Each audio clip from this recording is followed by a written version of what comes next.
बिस्मिल्लाहिर्रहमानिर्रहीम, अस्सलाम वालेकुम। मैं हूं समर अब्बास, आपको अपने चैनल पर खुशामदीद कहूँगा। आज हम बात करेंगे कुछ बड़ी ख़ास डेवलपमेंट्स हुई हैं पिछले 12 घंटों के दौरान। सबसे इम्पॉर्टेंट तो अब मखसूस नशिस्तों के वाले से केस की समाअत थी, जिसमें आज एक तो JUI ने, वो JUI जो PTI के करीब आ रही है, उसने इलेक्शन कमीशन के मौक़िफ़ को अपना लिया। वो इलेक्शन कमीशन जिस पर JUI इंतखाबी धांधली का इल्ज़ाम लगाती है। दूसरी तरफ आज से मुल्क में ताजरों के एहतजाज शुरू हो चुके हैं। ताजरों का एहतजाज आज पूरे मुल्क के अंदर हुआ है, बिजली की कीमतों में इजाफे के वाले से, बिजली के ऊपर टैक्सेस के वाले से, और एक और बिजली के वाले से बड़ा एहतजाज जो है वो आने वाले दिनों में 12 जुलाई को जमात इस्लामी करने जा रही है। फिर जो पेट्रोलियम एसोसिएशन है वो भी 5 जुलाई से पूरे मुल्क में पूरा मुल्क बंद करने जा रही है। तो ये कुछ एहतजाजी मूवमेंट्स जो हैं वो शुरू होने वाली हैं आने वाले दिनों में। फिर आज़ाद कश्मीर के अंदर भी वाज़ेह है कि जो मूवमेंट शुरू हुई थी वो ताजरों ने स्टार्ट की थी। तो ये ताजरों का इस तरह से एक मूवमेंट को शुरू करना ये हुकूमत के लिए किसी ख़तरे से खाली नहीं है। इसके अलावा आज उमर अली बिन गंडापुर के नाकाबिल ज़मानत वारंट गिरफ्तारी जारी हो गए। ये क्या माजरा है?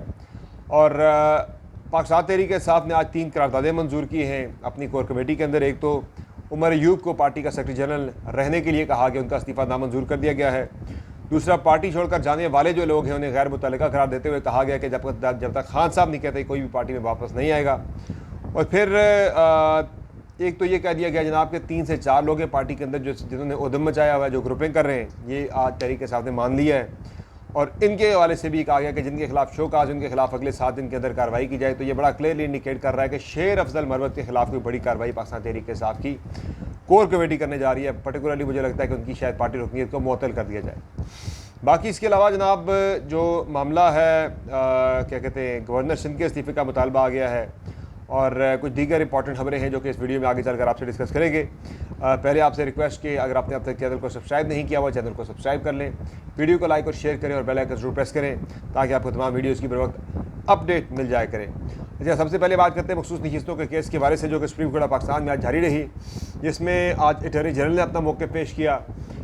वकील इलेक्शन कमीशन जो है सिकंदर मोहम्मद, उन्होंने अपना जो है वो मौक़िफ़ अपना कंप्लीट किया।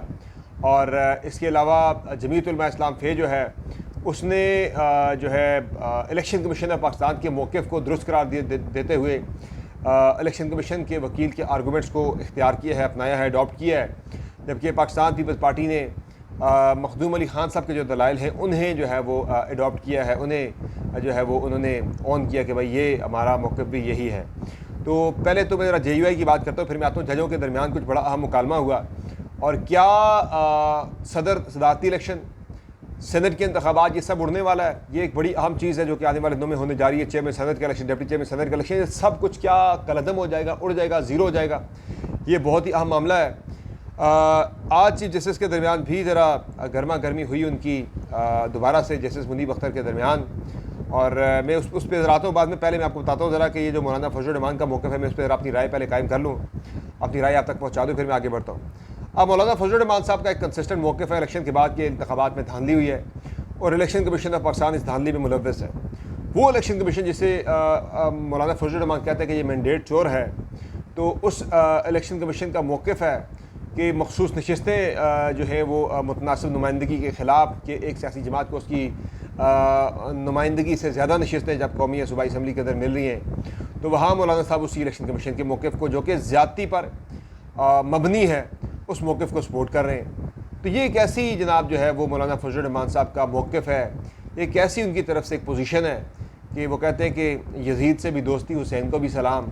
कि एक तरफ आप जो है इलेक्शन कमीशन पर धांधली का इल्ज़ाम लगा रहे हैं, आप ख़ुद ये बात कहते भी हैं कि इलेक्शन कमीशन ने पाकिस्तान के तहरीक साहब जो है वो सबसे पॉपुलर जमात थी, उसका जो है इलेक्शन जीतना बनता था, लेकिन उनका उन्हें इलेक्शन हरा दिया गया। तो उसी तरीके हिसाब से मखसूस नशिस्तें जब छीन ली गई, चूँकि उसमें उन मखसूस नशिस्तें जो कि छीनी गई हैं पाकिस्तान तहरीक हिसाब से, उनमें से चंद नशिस्तें आपको चूँकि मिला माल गनीमत, तो आप जो है वो इलेक्शन कमीशन के मौक़िफ़ के आप हामी बन गए, तहरीक साहब के मौक़िफ़ के आप मुखालिफ हो गए।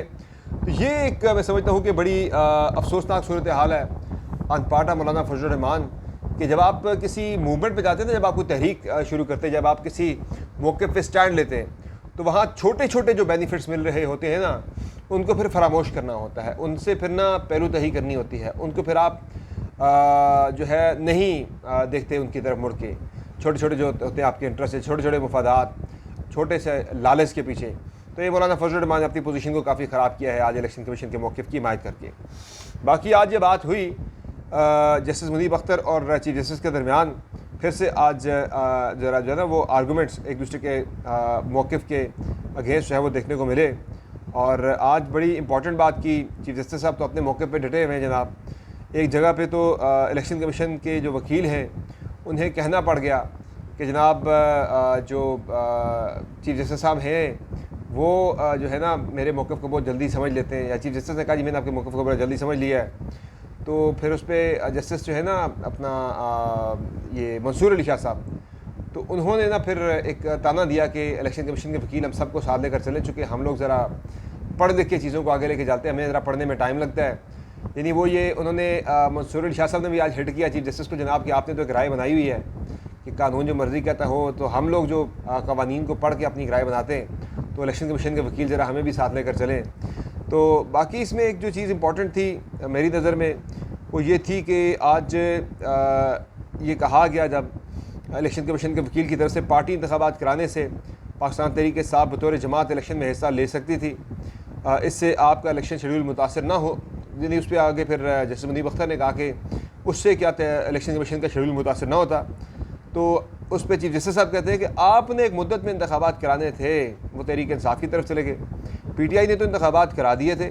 मुनीब अख्तर साहब ने कहा सवाल ये था कि PTI पार्टी इंतखाबात कानून के मुताबिक थे या नहीं जस्टिस मुनीब अख्तर। तो फ़ौरन चीफ जस्टिस आगे से मुनीब अख्तर साहब ने यह भी कहा अब आप कह रहे हैं कि वो करा लेते इंतखाबात।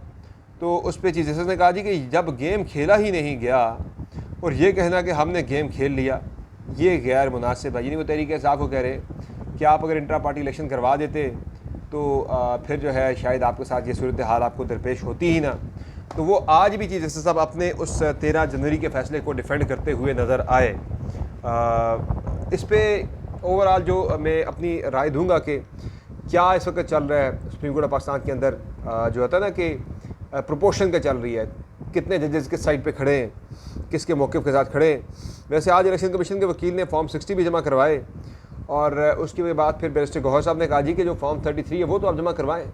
पाकिस्तान तहरीक इंसाफ ने एक जो है वो नॉमिनेशन पेपर जमा नहीं करवाया, एक कैंडिडेट 4 कागजात नामजदगी जमा करवा सकता, हमने तो 2 करवाए थे, जिसमें एक तहरीक इंसाफ वाला था, एक हमारा इंडिपेंडेंट वाला था। आप इंडिपेंडेंट वाला लेकर आगे, तहरीक इंसाफ वाला हमारा आपने दिखाया ही नहीं है। तो उन्होंने कहा जी अदालत से कहा ज़रा ये वाले भी मंगवाएं, ज़रा फॉर्म 33 भी मंगवाएं जिसमें हमारे नॉमिनेशन पेपर्स थे।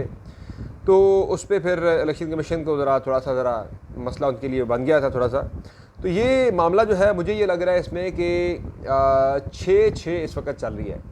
6 जजेस एक पोजीशन दिए हुए हैं कि मखसूस नशिस्त तहरीक इंसाफ को नहीं मिलनी चाहिए चूँकि उसने अपना इंट्रा पार्टी इलेक्शन नहीं करवाया था, जबकि 6 जजेस की राय है जनाब कि ये मखसूस नशिस्तें तहरीक इंसाफ को मिलनी चाहिए। वो तहरीक इंसाफ की बात नहीं कर रहे, बेसिकली वो इनडायरेक्टली उसका तहरीक इंसाफ को फ़ायदा है उनके फैसले का, जो उनकी वो राय कायम कर रहे हैं कि मुतनासिब नुमाइंदगी होनी चाहिए मखसूस नशिस्तों के हवाले से, मुतनासिब जो है वो रिप्रेजेंटेशन होनी चाहिए कि जिस पार्टी को अगर सीटें कम मिली हैं तो उसकी उतनी सीटें, यानी कि उसको उसके हिस्से से ज़्यादा सीटें नहीं मिलनी चाहिए।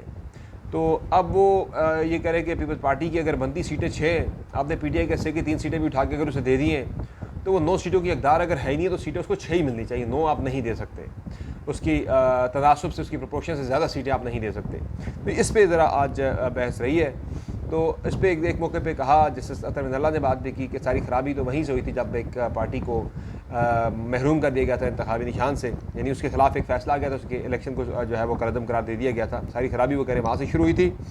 मुनीब अख्तर साहब ने बात भी की कि फिर तो ये मामला जो है वो 8 फरवरी के पोजीशन पे हमें शायद जाना पड़े, वहाँ जाके उन्हें टाइम देना पड़े। तो उस पर चीफ जस्टिस ने कहा जी फिर ये अगर आप करेंगे तो फिर सदारती इलेक्शन, सेनेट के इंतखाबात, चेयरमैन सेनेट के इंतखाबात, फिर वो सारा मामला फिर खोलना पड़ेगा। तो ये मामला जो है एक बहुत फार रीचिंग इससे कॉन्सिक्वेंसेस हो गए केस के। तो वो 6 मुझे नज़र आ रहा है, 6 साइड पे 6 उस साइड पे। जैसे जाई आफरीदी साहब जो हैं वो बिल्कुल सेंटर में खड़े, जिस तरफ जाई आफरीदी साहब जाएंगे वो उसी साइड का फैसला जो है वो जो है फिर वो लागू हो जाना मखसूस नशिस्तों के हवाले से। तो जाई आफरीदी साहब जो हैं, मुझे ये लग रहा है कि एक चीज़ तो तय हो चुकी है कि 7-6 से ये फैसला आना है, 7-6 से। इम्कान ज़्यादा तहरीक इंसाफ के हक़ में आने का लग रहा है, मैं भी तहरीक इंसाफ के ख़िलाफ़ भी ऐसा ख़िलाफ़ भी अगर आता है तो ये 7-6 का फैसला होगा या 6-7 का फैसला, यानी 7-6 से आएगा जो भी फैसला आना है, मुझे ये लग रहा है। और ये अनफॉर्चुनेट है कि प्रेडिक्टेबिलिटी नहीं होनी चाहिए सुप्रीम कोर्ट ऑफ पाकिस्तान के अंदर या किसी भी अदालत के अंदर, लेकिन पाकिस्तान में जब बेंच बनता है पहले ही हम आपको बता देते हैं, अनफॉर्चुनेट है ये। अगेन मैं कह रहा हूँ कि जनाब कितने जजेस जो हैं इसके हक़ में फ़ैसला देंगे, कितने इसके ख़िलाफ़ देंगे। मैं नामों पे भी जाना चाहता तो जा सकता था, लेकिन उस पर नहीं जाना चाहता। ये एक लंबी बहस है, पर वो आपको रिमार्क्स से पता लग जाता है कि कौन किस साइड पे खड़ा है। बाकी आज से मुल्क में एहतजाज शुरू हो गए जी बजट के ख़िलाफ़, और बजट के ख़िलाफ़ आज पूरे मुल्क भर में ताजरों ने एहतजाज किया है। वो कह रहे हैं कि बड़े नाजायज़ टैक्सेस लगा दिए कि हमारे ऊपर, बिजली के बिलों के ऊपर बड़े जो है वो कह रहे हैं काफ़ी ज़्यादा बिजली के बिल बढ़ा दिए गए हैं। तो ताजरों ने आज पूरा मुल्क बंद किया जनाब, उन्होंने मार्केटें वगैरह बंद करके उन्होंने आज एहतजाज किया अलामती एक। और ताजरों के बाद फिर अगला जो एहतजाज है वो प्लान किया है, यानी एहतजाज पे एहतजाज आ रहा है बजट को लेकर। अगला एहतजाज जो है वो 12 जुलाई को इस्लामाबाद में जमात इस्लामी ने धरना देने का फ़ैसला कर दिया है। जमात इस्लामी ने हक़ दो तहरीक शुरू करने का ऐलान कर दिया है। ये बेसिकली बिजली पर जो टैक्सेस लगाए गए हैं, जो बिजली की कीमतों में इजाफा किया जा रहा है, उसके ख़िलाफ़ जमात इस्लामी ने ये तहरीक चलाने का ऐलान कर दिया है हुकूमत के ख़िलाफ़। सिर्फ जमात इस्लामी नहीं बल्कि पेट्रोलियम एसोसिएशन जो है उसने भी हुकूमत के ख़िलाफ़ एहतजाज का ऐलान कर दिया। 5 जुलाई को वो कह रहे हैं कि हम स्टेक होल्डर से मिल रहे हैं, अगर हमारी बात ना सुनी गई तो हम भी 5 जुलाई को पूरा मुल्क बंद कर देंगे। और मुझे लग रहा है कि तहरीक इंसाफ की मूवमेंट से पहले ही एक मूवमेंट जो है वो पूरे मुल्क के अंदर मुख्तलिफ मकातब फ़िक्र की तरफ से शुरू होने को है।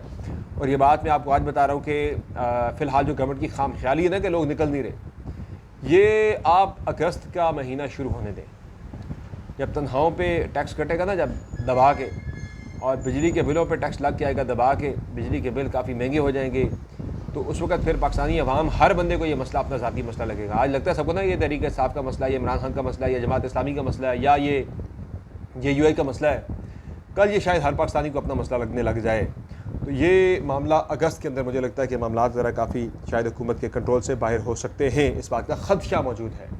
अगर ये बजट के अंदर चीज़ें जो है ज़रा, अब तो बजट पास हो गया है, अगर आवाम पे बोझ डाला गया तो मुश्किल है फिर। बाकी पाकिस्तान तहरीक इंसाफ की आज कोर कमेटी का इजलास हुआ।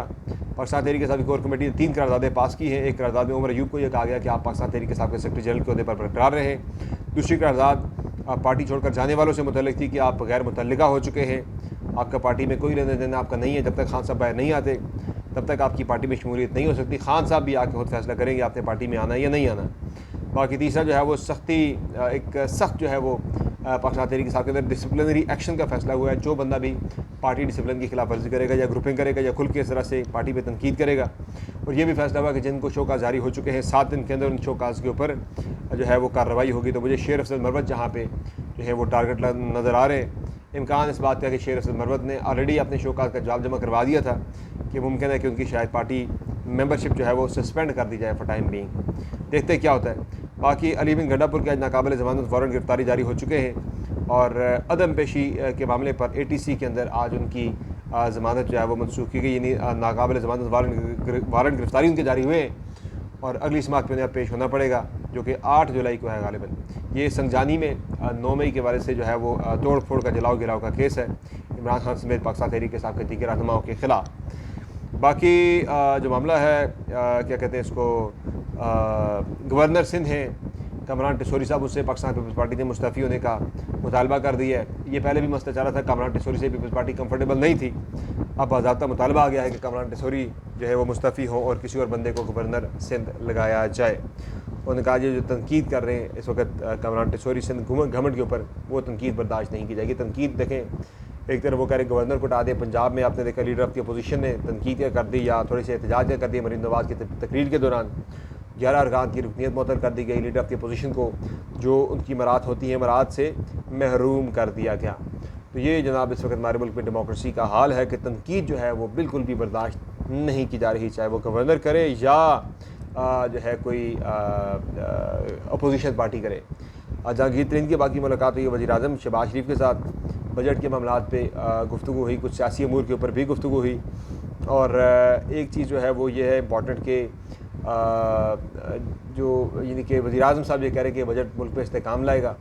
वज़ीर आज़म साहब पत्नी कौन सी खाम ख्याली में, जिस तरह मैंने पहले बात की है कि अगस्त का महीना आप आने दें, you will see the music, Pakistan के अंदर क्या होने जा रहा है। तो ये आज की जनाब कुछ अहम डेवलपमेंट्स हैं। कल का दिन इंपॉर्टेंट है। कल खान साहब की जेल में 190 मिलियन पाउंड केस के वाले से समात है, जिसमें पाकिस्तान तहरीक इंसाफ के वकला से खान साहब की मुलाकात होगी। खान साहब का ऑफिशियल मौक़िफ़ भी सामने आएगा, पार्टी के सेक्रेटरी जनरल उमर अयूब के मामले पर भी और दीगर अहम इशूज़ के वाले से भी। इस्लामाबाद में तहरीक इंसाफ जलसा करने जा रही है। जलसे के अंदर क्या होने जा रहा है, कुछ खबरें आ रही हैं बड़ी, PTI के लिए अच्छी खबरें नहीं हैं। और एक इंटरनेशनली इमरान खान के हक़ में आज एक बड़ा फैसला आया है, उस पर बात भी होगी अगली वीडियो के अंदर। तब तक के लिए दीजिए इजाज़त, अपना बहुत ख्याल रखिएगा। अल्लाह ने के बाद।